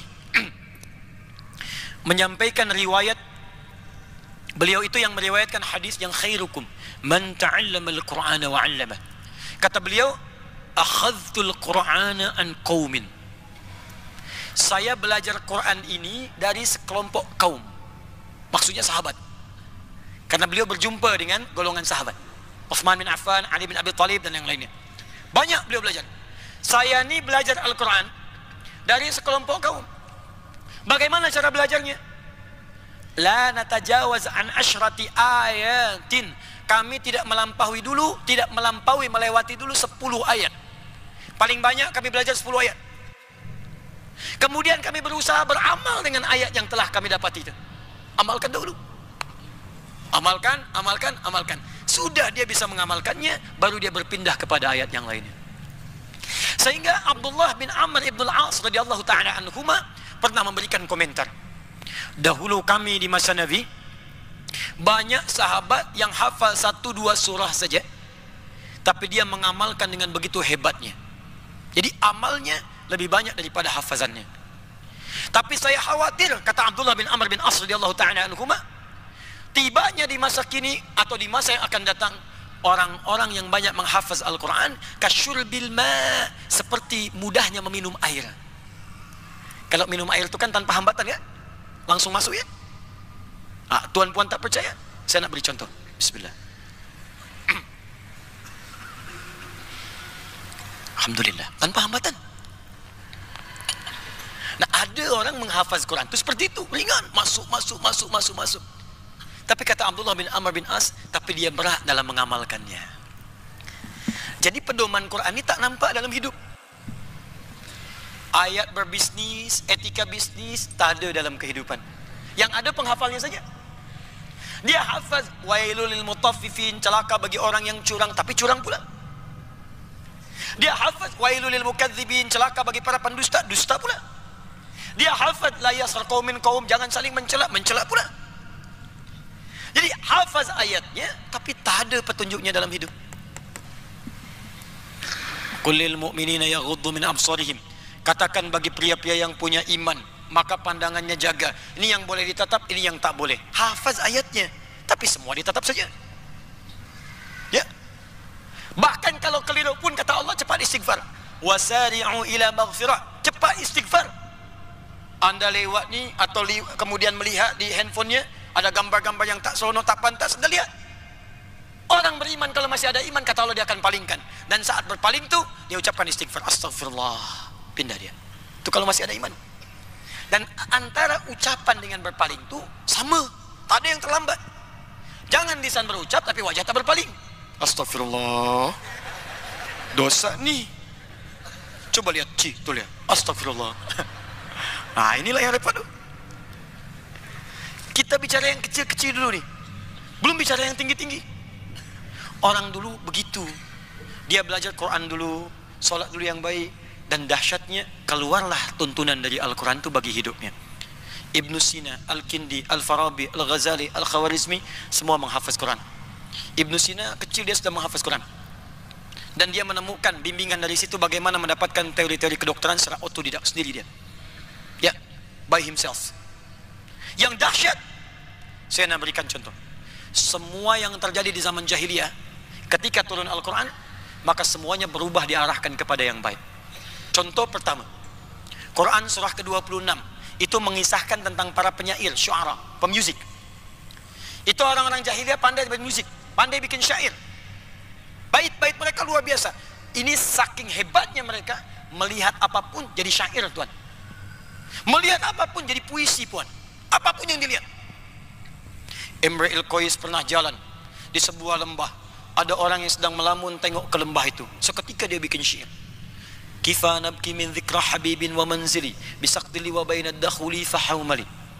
Al-Asma'i di kemudian hari, dia melihat burung bulbul lompat-lompat di atas pohon. Di bawahnya ada sungai, bunga-bunganya begitu indah. Seketika dia bikin syair.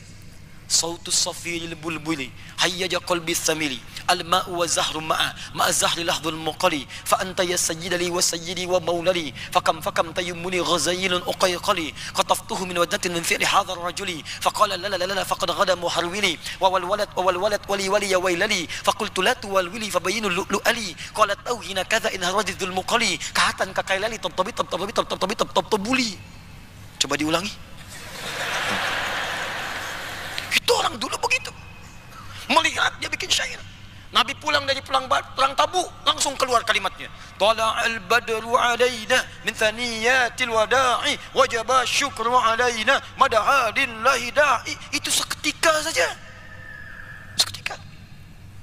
Berkembang kemudian jadi pengetahuan, jadi ilmu. Ilmunya disebut dengan arud namanya. Punya rumus, formulanya disebut bahr namanya. Ada 16 formula. Ada tawil. Formulanya tawilun nahudunal bukhuri fadailu fa'ulun mafa'ilun fa'ulun mafa'ilu. Ada rajas, mustaf'ilun mustaf'ilun mustaf'ilun mustaf'ilun mustaf'ilun mustaf'ilun. Tahukah tuan-puan semua, ketika datang risalah Al-Quran itu merubah kebiasaan orang-orang yang biasa bersyair tanpa makna. Tak ada maknanya, hanya bolak-balik keliling lembah cari inspiration. Tak ada maknanya. Sampai diabadikan dalam Quran surah ke-26 tu dengan namanya para penyair asy-syu'ara, ayat 224. Lalu diperbaiki oleh Al-Quran sampai muncul ayat 227-nya. Wasyu'ara'u yattabi'uhumul ghawun alam tara annahum fi kulli wadi yahimun wa annahum yaquluna ma la yaf'alun. Apakah tuan-puan pernah dengar kisah tentang para penyair di masa jahiliyah yang bolak-balik keliling lembah dengan orang-orang yang tersesat, tak ada maknanya dalam kehidupan. Mereka cuma melamun saja cari inspiration tapi tak ada makna. Lalu mereka berkata yang tak pernah mereka kerjakan, cuma buat lirik-lirik saja, lirik-lirik. Aku mencintaimu, nikah tidak. Itu saja. Semuanya khayalan saja. Tapi turun Al-Quran merubah semua itu. Illal ladzina amanu wa amilus salihat. Ketika Al-Quran turun dengan iman, maka yang sia-sia tadi dirubah menjadi amal saleh. Amilus salihat. Maka syairnya berubah menjadi zikir. Wa dzakarullaha katsira. Tadi saya contohkan rumus rajas, mustaf'ilun, mustaf'ilun, mustaf'ilun. Turun Al-Quran, berubah masa, datang Ibnu Malik. Yang rumus tadi dirubah menjadi alfiyah yang memudahkan kita belajar kaidah bahasa Arab. Kalamuna lafzun mufidun kastaqim wasmun wa fi'lun thumma harfunil kalim wahiduhu kalimatun wal qawlu am wa kilmatun biha kalamun qad yu'am bil jarri wat tanwini wan nida wa al wa musnadin lismi tamyizun hasal bita fa'alti atat wa ya if'an li wa nunik balanna fi'lun yanjalli. Masuklah ke pondok pesantren, masuklah ke ma'had belajar ilmu nahwu. Yang tadinya syair-syair jadi pedoman gramatikal bahasa Arab untuk memudahkan belajar Al-Quran dan memahami maknanya. Ada alfiyah di ilmu hadisnya As-Suyuti, ada alfiyah di qiraat asyrahnya, ada semua berubah jadi qiraat. Datang ke Andalus jadi alfiyah. Tapi sayangnya ketika masyarakat muslim terlena dengan dunia dan meninggalkan tuntunan Al-Quran, maka diambillah khazanah ilmu itu ke tempat lain dan kembali kepada mulanya. Dari yang tadinya ilmu berubah menjadi musik lagi. Maka muncullah kemudian notasi-notasi musik. C, D, F, G, A, B, C, G, A, B, C, D, F, G, D, F, G, A, B, C, D, A, B, C, D, F, G, A, F, G, A, B, C, D, E, B, C, D, F, G, A, B, F, G, A, B, C, D, A, F, G, A, B, C. Kunci A, kunci D, kunci F. Ustaz bisa ke main? Tak. Saya tak bisa saya. Tak boleh saya main alat musik tak. Cuma saya hafaz. Saya senang membaca, saya belajar, saya lihat. Tuan nak tanya, setiap hari saya coba kumpulkan news tu. Saya paparkan satu-satu, jajarkan. Antonio Griezmann pindah dari Atletico Madrid ke Barcelona, saya hafaz tu. Yang seharusnya 200 juta euro sampai 100 juta euro, saya hafaz. Ya Messi dapat kartu merah kemarin menit 37, saya hafaz. Nontonkah? Tak. Frank Lampard pindah ke Chelsea, saya hafaz. Baru menang kemarin 4-0. Hafaz saya. Nontonkah? Tak.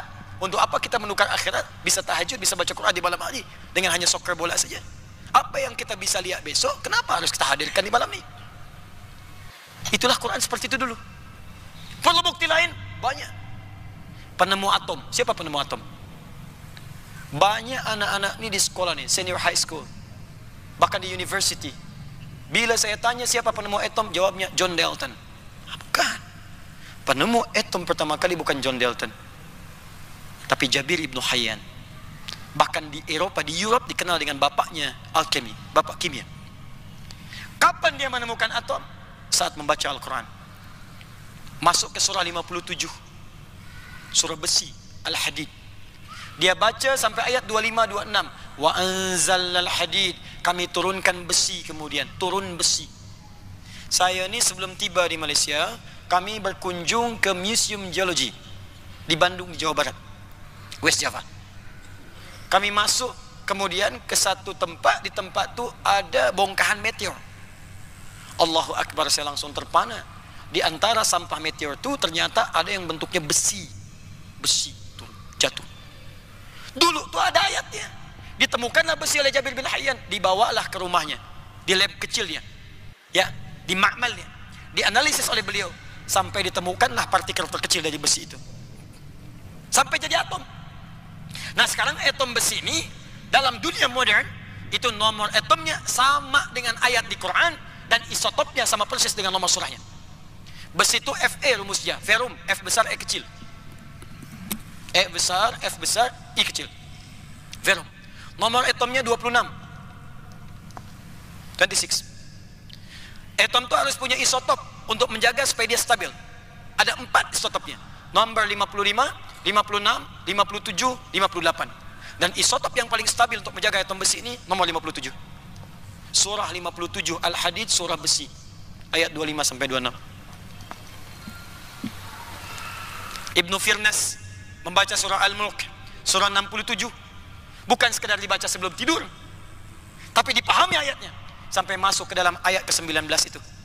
Awalam yarau ila at-tayri fawqahum saffatin wa yaqbidna ma yumsikuhunna illa ar-rahman.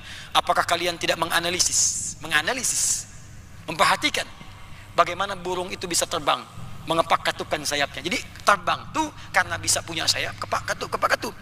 Tapi kalau Allah tak berkehendak, tak bisa dia terbang. Maka dia menyimpulkan, oh kalau kita ingin terbang, minimal kita harus punya sayap. Maka dia buat prototipe sayap, bikin, sambungkan tangan kanannya. Dia orang Andalus, Spanyol, ya Spain sekarang. Sambungkan kirinya. Dia mulai naik ke atas bukit, kepak katup belum sempurna, jatuh dia. Perbaiki lagi. Dia tak putus asa. Kita hanya mengenal Thomas Alva Edison, bikin 1000 kali percobaan, tak. Banyak orang muslim sebelum tu. Dia bikin lagi, perbaiki lagi, terbang lagi, jatuh lagi. Yang paling hebatnya, dia buatlah semacam hendak sempurna tu, lebih bagus lagi. Dia kepakan, wah ini kayaknya kokoh nih, terbang. Naik ke atas bukit yang paling tinggi di Spanyol. Terbang dia. Allahu Akbar, tinggi, 20 meter dia bisa terbang. Lepas tu jatuh, meninggal. Tapi dia bukan sekedar wafat, dia meninggalkan karya yang diilhami dari Al-Quran. Yang kelak nanti karya itu, khazanah umat Islam itu akan dibawa ke Europe setelah terjadi perjanjian Tordesillas tahun 1494. Ya, ada perang tuh, terjadi perjanjian Tordesillas, dibawa ke sana. Nah, dulu khazanah umat Islam ditemukan, dikembangkan lagi di barat. Ditemukanlah kemudian Wright bersaudara menemukan prototipe pesawat terbang. Sampai kemudian ada retakan di atasnya, crack. Setiap pesawat jatuh. Siapa yang menemukan teori crack itu? Mr. Crack. Seorang, bukan orang Arab, bukan orang Amerika, bukan orang Jepun, tapi rumpun kita di Melayu, dari Pare-Pare, yang Profesor Dr. Engineer Baharudin Yusuf Habibie, ya, Presiden Indonesia nomor ketiga itu. Beliau yang memulainya kemudian sampai dikenal dengan Mr. Crack. Tapi tak banyak orang tahu siapa beliau tu. Beliau dididik oleh orang tuanya macam Imam An-Nawawi dididik orang tuanya. Sehingga dia cinta dengan pengetahuan. Tak pernah mahu dia keluar bermain. Jadi kalau dia bermain lewat pintu depan, dia masuk lagi lewat pintu belakang. Sama dengan Imam An-Nawawi, bawa kitab, suruh bermain. Orang bermain, dia baca kitab. Rajin solat malamnya, rajin baca Qurannya. Nah itulah. Jadi semua orang dulu tuh, dia keluarkan tuntunan Al-Quran, dia bawa dalam kehidupan. Inilah manhaj hidup yang seharusnya kita keluarkan dalam hidup. Puan sudah berapa lama jadi ibu rumah tangga? Kenapa tak dikeluarkan ayat-ayat rumah tangga dalam Al-Quran? Mungkin selama ini masalah di rumah tangga tak pernah tuntas, bukan karena tak selesai, tapi solusinya tak pernah kita hadirkan dalam hidup. Kenapa orang dengan senyum saja masalah selesai? Ini sudah 4 tahun, 5 tahun tak tuntas-tuntas. Tuan bekerja ni bukan karena rezekinya tak sampai. 2-3 hari kerja tak nampak rezeki. 3 tahun kerja sulit pula. Padahal di Quran ada 8 jenis rezeki. Bahkan ada rezeki yang belum dicari, dia sudah datang. Dan dia tak penat mencarinya. Engkau tingkatkan takwa, aku kirimkan rezeki dari sisi yang tidak engkau duga. Wa may yattaqillaha yaj'al lahu makhraja wa yarzuqhu min haitsu la yahtasib. Itulah seharusnya begitu. Tuan-puan dokter, kenapa tidak dikeluarkan ayat-ayat kedokteran dalam Al-Quran? Jadikan bimbingan dalam kehidupan. Tuan-puan engineer, tuan-puan pejabat, punya kedudukan, kenapa tidak dikeluarkan ayat-ayat itu dalam Al-Quran? Dan kita pedoman di dalam hidup. Sudah banyak orang sukses di masa lalu, kenapa tidak kita ambil manhajnya untuk kita terapkan di masa kini? Dan dia melampaui zaman, masanya, sampai kehidupan berakhir. Saya coba berhenti sejenak. Kita belum selesai, ada bagian yang terakhir. Kalau memang masanya masih ada, nanti kita akan bicara teknisnya. Kalau saya ingin keluarkan semua tuntunan itu, bagaimana cara cepatnya dan seperti apa Nabi membimbing nilai-nilainya. Itu bagian terakhir nanti yang coba kita akan sajikan bila kita berjeda sejenak, bila ada soalan-soalan yang hendak kita diskusikan. Saya berhenti sejenak, tepat 10:30 seperti tadi saya dimintakan. Kita diskusi sejenak, kalau tak ada kita bisa sambung nanti dalam jeda yang kita ambil sejenak. Sila, saya perkenankan kalau ada yang barangkali hendak ditanyakan.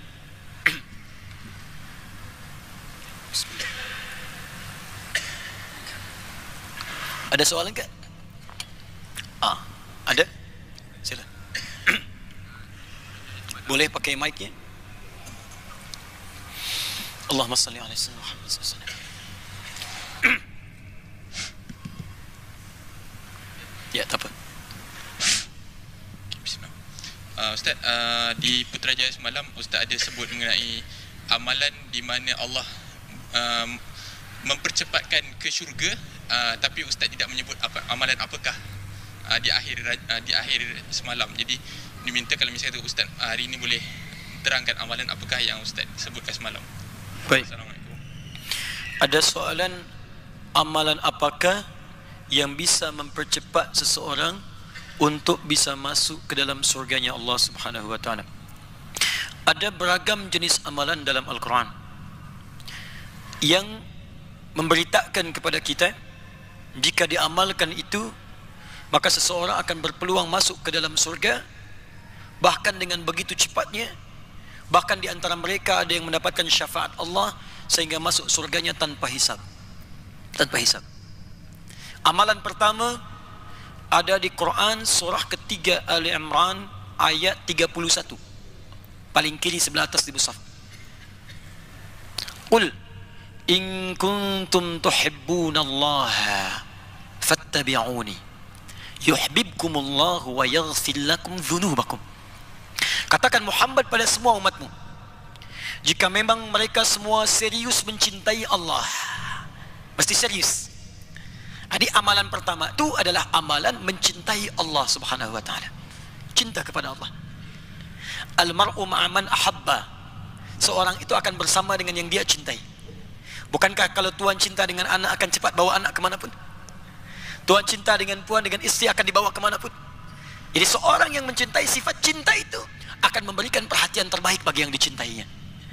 Maka yang pertama kata Allah, Qul in kuntum tuhibbunallah. Katakan Muhammad, jika ada di antara umatmu yang serius mencintai Allah. Jadi mesti sungguh-sungguh.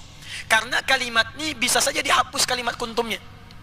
Kalau kita hapuskan di luar Al-Quran, misal kita berkata begini, Qul in tuhibbunallaha, atau Qul in tuhibbullaha, kuntumnya dibuang. Itu artinya sekedar cinta saja. Jadi kalau sekedar cinta, semua cinta. Saya nak tanya puan semua, apakah kita cinta dengan Allah? Semua akan jawab cinta. Semua akan jawab cinta. Tapi kata Allah, saya tidak berpuas dengan ucapan. Karena cinta itu butuh pembuktian. Nah ini akhwat-akhwat nih yang belum menikah nih, jangan maulah diberikan kata-kata wangi surga tuh, ya, angin surga. Bila ada pemuda bercakap, ayolah naiklah denganku, aku mencintaimu. Jangan dengar tuh. Katakan padanya, buktikan cintamu dengan menuliskan namaku di buku nikah kita. Catat tuh, bikin status ya. Cinta tuh butuh pembuktian. Bukan naik motorcycle bersama, seakan dunia milik berdua, yang lain tak ada. Mesti ada pembuktian. Maka Allah hadirkan dengan kalimat tegas menggunakan taukid. Di dalam ilmu nahwu itu kana wa akhawatuha, kuntum, kana, kanat, takunu. Kalau dia bertemu dengan fi'il mudhari, maka fungsinya berubah menjadi taukid, penguat, serius. Kata Allah, kalian mesti serius. Jika serius mencintai Allah, maka amalan cinta itu dibuktikan dengan fattabi'uni. Ikuti semua tuntunan Rasulullah sallallahu alaihi wasallam. Ikuti. Karena itu tuntunan Nabi itu komplit sekali. Komprehensif, lengkap. Sila perhatikan, tuan-puan lihat, tak ada dalam kehidupan tuntunan macam Islam yang memberikan tuntunan lengkap dari bangun tidur sampai tidur lagi kecuali dalam Islam. Sila bandingkan, compare dengan keyakinan lain, takkan ditemukan. Kita ini bangun tidur saja sudah ada tuntunannya. Sila. Semua pekerjaan kita itu ada doanya. Doa itu sesungguhnya formula tuntunan dari Nabi. Coba saya nak tanya ya, kalau kita bangun dari tidur, kita baca apa? Alhamdulillahilladzi ahyana ba'dama amatana wa ilaihin nusyur. Tahu dari mana? Itu ada di Abu Daud, nomor hadis 1367 sampai 1369. Doanya ada di Al-Bukhari, nomor hadis 181. Caranya, kata Ibnu Abbas, kana Nabi sallallahu alaihi wasallam, adalah kebiasaan Nabi sallallahu alaihi wasallam, idza staiqadha min naumihi, jika beliau bangkit dari tidurnya, fajalasa, maka sunnahnya duduk sejenak. Jangan dulu bangkit, karena kita belum sadar penuh tuh. Duduk sejenak. Famasaha biyadihi min athari naumi, maka hapuskan dahulu bekas ngantuknya dengan tangan yang bagian bersihnya. Hapus dulu. Jadi bukan baru duduk langsung baca doa. Boleh jadi masih ngantuk membaca doa. Bagaimana bisa paham dengan doanya? Alhamdulillahilladzi ahyana. Bangun-bangun jam 8 lah dia. Sadar dulu. Setelah sadar tuh baru baca doa. Doanya tuh diriwayatkan oleh sahabat tadi, Jundub bin Junadah, mantan perampok tadi, yang masuk Islam, meriwayatkan hadis Nabi bersama dengan sahabat Muaz bin Jabal. Ditemukan juga itu dituliskan oleh Al-Imam An-Nawawi. Ya, Jundub bin Junadah diriwayatkan hadisnya oleh Imam An-Nawawi dalam kitab Al-Arba'in nomor hadis ke-18, paling kiri sebelah atas di kitab ini. An Muaz bin Jabal wa Jundub bin Junadah radhiyallahu taala anhuma, ya qala Rasulullah sallallahu alaihi wasallam, ittaqillaha haitsu ma kunta wa atbi'is sayyi'atal hasanah tamhuha. Itu riwayatnya Jundub bin Junadah. Beliau pun meriwayatkan hadis tentang doa bangun tidur. Tapi apa yang mau saya sampaikan? Yang mau saya sampaikan, bangun tidur saja sudah ada tuntunan. Makan ada doanya, minum ada doa, berpakaian ada doa. Allahu Akbar, masuk masjid ada doa. Antara masuk dengan keluar berbeza. Masuk tandas ada doa. Cuma di Islam. Dan kakinya pun tak sama. Doanya tak serupa. Coba saya nak tanya, masuk masjid kaki apa yang masuk? Kanan. Keluar toilet, keluar tandas? Kanan, bukan kiri. Masuk masjid kanan, keluar masjid kiri. Masuk tandas kiri, keluar tandas kanan. Semua ada, mau tidur pun ada doa. Itu bimbingan hidup. Nanti kalau ada kuliah dengan masa yang lebih panjang, kita terangkan ternyata itu bukan sekedar doa, tapi itu pedoman di hari itu yang harus kita kerjakan. Saya nak beri contoh satu saja. Kenapa kita mengucapkan alhamdulillahilladzi ahyana ba'da ma amatana wa ilaihin nusyur? Itu ada kaitan dengan doa sebelum kita tidur. Di sebelum kita tidur ini, Nabi terbiasa istighfar 70 kali sampai 100 kali. Lalu mengevaluasi dirinya. Apa yang telah dikerjakan di hari itu. Terkadang beliau tak malu meminta maaf kepada istrinya. Istighfar, istighfar, istighfar. Lalu merencanakan besok yang akan dikerjakan. Bangun tuh kita ucapkan alhamdulillahilladzi ahyana ba'dama amatana. Terima kasih ya Allah, syukur Engkau hidupkan kembali hamba setelah Engkau tahan selama tidur. Ba'dama amatana itu maksudnya wafat sementara. Kalau ba'da amatana itu artinya wafatnya bangkit dari kubur. Kalau dalam bahasa kita, ya Allah, sesungguhnya Engkau bisa wafatkan hamba dari tidur tadi, tapi Engkau berikan kesempatan lagi hidup di hari ini, ya Allah. Wa ilaihin nusyur, maka hamba berjanji di hari ini akan menyebar beraktivitas untuk mencari bekal kebaik sebelum kembali kepadamu. Nusyur itu menyebar untuk cari bekal, untuk pulang, untuk mudik, untuk pulang. Maka Anda berjanji, saya akan menyebar mencari bekal lebih baik daripada kemarin. Karena itu sebelum tidur coba dilihat dulu. Kita ini pengen masuk surga, surganya Firdaus, apa bekalnya? Tak malu pulang tak bawa bekal. Solatnya bukan cuma yang fardu 5 waktu. Anak kecil pun, budak kecil 5 tahun 5 waktu pula. Tuan dikasih 50 tahun masih 5 waktu. Masuk surga cita-cita Firdaus lagi. Ingin dengan Nabi, solat hanya 5 waktu. Terlambat pula. Tambah rawatibnya. Kemarin saya tak solat qabliyah subuh, besok saya mesti solat. Rawatib saya mesti kumpulkan 12 rakaat. Kemarin saya tak baca Al-Quran, malu saya pulang menghadap Allah. Saya ingin baca Al-Quran, besok saya akan baca 10 ayat. Kemarin saya tak sedekah, rizki Allah kasih tapi saya sia-siakan, besok saya akan sedekah. Punya rencana dia untuk esok. Fa idza faraghta fansab wa ila rabbika farghab. Dia siapkan tu. Itu yang dia praktikkan dalam hidup. Nah, kalau Anda bisa kerjakan tu, maka bonus pertama Allah akan turunkan saat di dunia. Apa bonus tu? Sebelum di akhirat. Bonus tu adalah wa yaghfir lakum dzunubakum. Ada dzambun, ada dzunub, itu berbeza. Dzambun satu dosa saja. Saking sayangnya Allah kepada hamba, dia punya sifat ghafir yang mengampuni satu dosa. Jangan sampai ada hamba datang kepadaku walaupun cuma satu dosa, aku akan ampuni.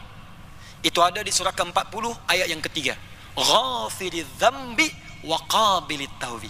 Ghafir dipasangkan dengan dzambun. Tapi kalau dzambun banyak lagi, maka dia akan berubah dari dzambun menjadi dzunubun. Perhatikan. Ada orang mencintai Allah, mengikuti tuntunan Nabi. Dia mau tidur, lihat Nabi bagaimana membimbing. Dia ingin berjalan, lihat Nabi bagaimana membimbing. Dia ingin makan, lihat Nabi bagaimana membimbing. Dia berumah tangga, dia lihat Nabi bagaimana membimbing. Diikuti oleh dia, maka apa yang pertama Allah berikan? Allah akan ampuni semua dosa-dosa yang pernah ia kerjakan selama hidupnya. Dan ciri orang yang diampuni dosa itu, dia akan dijaga selama hidupnya untuk tidak berbuat dosa lagi. Itu ciri diterima dosa kita, diterima taubat kita. Jadi kalau Tuhan pernah misalnya maaf berdosa dengan mata nih, semua yang jelek-jelek tak seronok dilihat tuh, tiba-tiba Tuhan taubat misalnya, ya Allah ampuni saya, Allah ampuni, jangan sampai mata ini disiksa di hari kiamat. Diampuni dosa tuh, maka pandangannya akan dijaga supaya tidak nampak maksiat lagi. Begitu melihat, dipalingkan, melihat, palingkan, sehingga enti dengan maksiat. Ya. Nah ini seluruh kujur tubuhnya dari ujung kepala sampai ujung kaki dijaga oleh Allah sampai dia wafat menghadap pada Allah Subhanahu Wa Taala. Saat dia pulang menghadap Allah, cepat dia masuk surga dan langsung dikumpulkan, bahkan dijemput oleh Nabi Muhammad SAW di Telaga Kautsar. Dikumpulkan dengan 3 golongan utama yang lain. Pertama, syuhada. orang-orang syahid di jalan Allah. Bukankah para syuhada masuk surga tanpa hisab kalau dia benar? Ya kan? Yang kedua, as-siddiqin, orang-orang yang jujur. Maksudnya jujur itu apa? Dia menggunakan Al-Quran sesuai dengan fungsinya dalam hidupnya, tidak merubah isi Al-Quran, tidak keluar dari jalur Al-Quran. Siddiqin jamak dari kata siddiq. Orang pertama yang mendapatkan gelar siddiq Abu Bakar as-Siddiq. Bukankah Abu Bakar as-Siddiq masuk ke surga tanpa hisab? Salihin, orang-orang soleh. Bukankah banyak orang soleh dijamin oleh lisan Nabi masuk surga tanpa hisab? Sahabat-sahabat bukankah soleh? Bukankah baik semua? Anda akan tergabung dengan orang itu. Dan semua nabi-nabi, kalimatnya nabiyin. Beberapa nabi saja, anbiya. Semua nabi, nabiyin. Surah ke-21 Al-Anbiya berkisah tentang beberapa nabi saja. Tapi nabiyin, semua nabi. Dari Nabi Muhammad sampai Nabi Adam AS. Semua. Berkumpul semua. Nah, keterangan itu ditemukan di Quran surah keempat ayat 69. Paling kanan di pertengahan di mushaf. وَمَنْ يُطِعِ اللَّهَ وَالرَّسُولَ فَأُولَٰئِكَ مَعَ الَّذِينَ أَنْعَمَ اللَّهُ عَلَيْهِمْ مِنَ النَّبِيِّينَ وَالصِّدِّيقِينَ وَالشُّهَدَاءِ وَالصَّالِحِينَ وَحَسُنَ أُولَٰئِكَ رَفِيقًا. Dan itulah teman terindah, terbaik, anugerah yang paling indah yang mampu kita dapatkan dari Allah Subhanahu wa taala. Allah taala alam bissawab.